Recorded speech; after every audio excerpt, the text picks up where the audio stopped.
Soon after Whittier, Dwayne moved to San Francisco, taking on odd jobs, playing in a few bands. He went to shows and hooked up with the Jacks, an underground skate clan whose lives revolved around skateboarding, playing music, going to all the gigs, and whichever drinks and drugs happened to come along.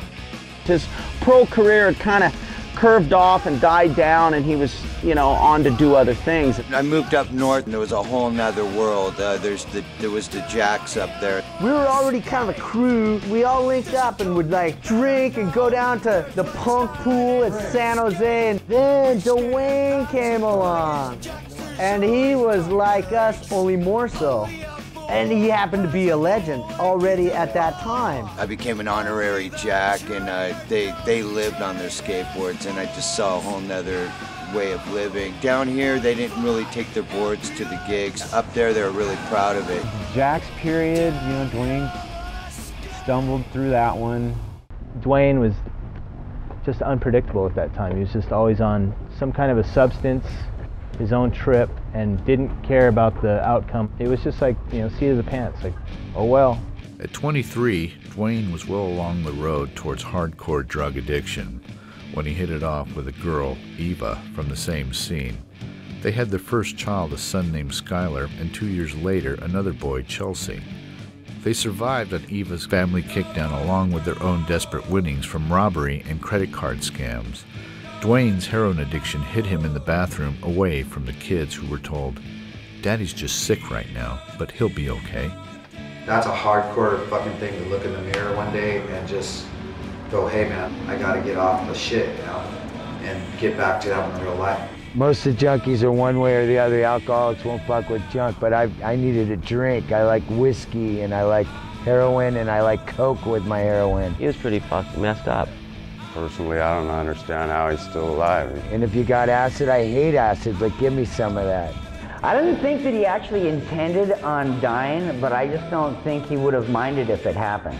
He'd always say the battery that would never die, and he never, it's incredible that he didn't. Your whole life consists of one way of living, that's all you know. You get one weird feeling, you go to the bottle. Because it's just a blanket of numbness, and it's a good feeling, and it's a crutch, and it's everything. It's your best friend and your worst enemy. Dwayne didn't think he would live past 30. Didn't think he would make it to 35, didn't make it to 40. So I don't want to be 30. 30's fucking dead, man. And if you got some speed and I can't sell it to a biker, I'll shoot that too. And to do that for as long as Dwayne did, and then to fucking face up to, Skylar and Chelsea and a life. He was down and out, and yeah, it was a nightmare, dude. I felt really bad on the one hand, but on the other hand, I was going, fuck, what are you even doing, You've turned into this person that you swore you'd never become, and you'd be sitting in jail and still don't know that you have a problem. All your friends will hate you. I still don't have a problem. There was times, though, back in the days that it was like, what a fucking dick.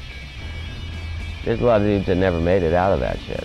Frequent bouts with rehab, countless overdoses, 2 DOAs, and a long criminal paper trail finally caught up with Dwayne and his girl. Eva went to prison, the kids went to her parents, and Dwayne slipped deeper. We all just had the dread. If you'd hear the phone ring at a certain time at night, you just thought it was something with Dwayne. He'd been going through so much. He'd been into so much rehab, and he got to the point where he didn't know that whether he could lick it. It was just like the devil on him.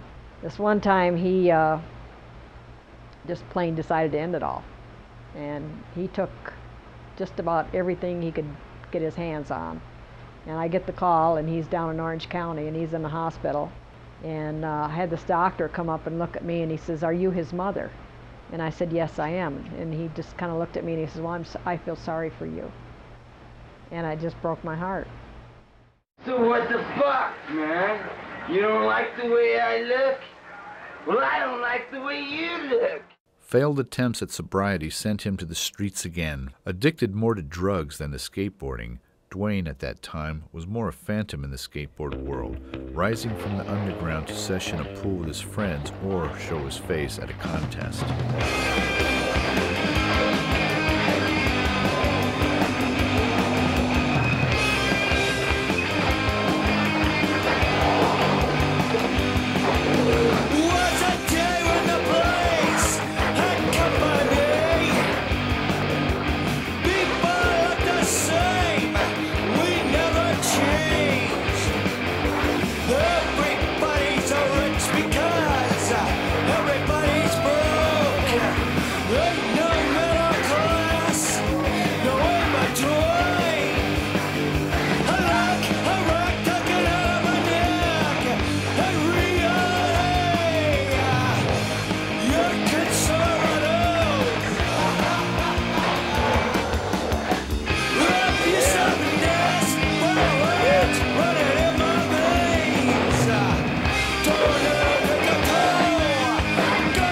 Dwayne had missed the half-pipe heydays of the late 80s and had zero connection to the widespread skate culture of the mid-90s.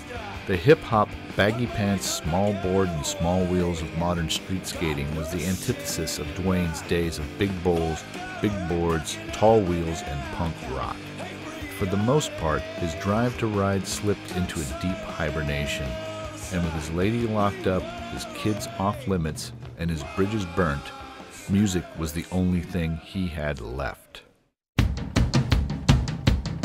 Dwayne Peters, I don't know, he's like the only real, like, old school, like, dangerous punk left. Seen him at his best, seen him at his worst.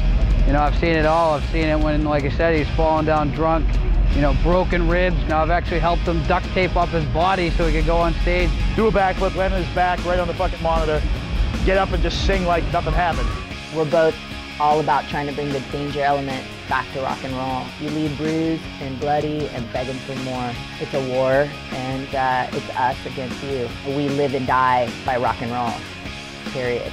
I always had to have a band, and we didn't care about recording. It was the last thing we ever thought about. We just needed to have some songs together so we could play some gigs. Like the Sharks, Political Crap, File 17, and then I ended up in Fire Sports up in San Francisco. And then I was in a band called The Mess. Basically, the next band that actually recorded was Exploding Fuck Dolls, and that was with a couple skaters, the Godoy Brothers. The Exploding Fuck Dolls started in about 1990. Me and Steve got together with a guy named Kevin Edmond. Kevin had a heroin problem. The reason we got Dwayne in the band was because we found Kevin dead in his room. And when Kevin died, we were really good friends with Dwayne. He was staying at some sober living house right up the street at the beach. And we're like, what do you think, Dwayne, join up with the band? We told him, look, we'll do a band with you, but you gotta be off of that shit. And the minute that you're back on that shit, you're out. We stirred up so much shit because the band was so militant with Dwayne in it. The things that fucked it up was the drugs. One of my band rules was I don't ever want to be in a band longer than a year. Joined the Fuck Dolls, I was in it for my standard year, left, and then joined another band, the US Bombs. The US Bombs are troopers, and it's just a dysfunctional family on the fucking road. A lot of fighting and a lot of dysfunctional shit, but at the same time we saw the fucking world, and we kicked some ass.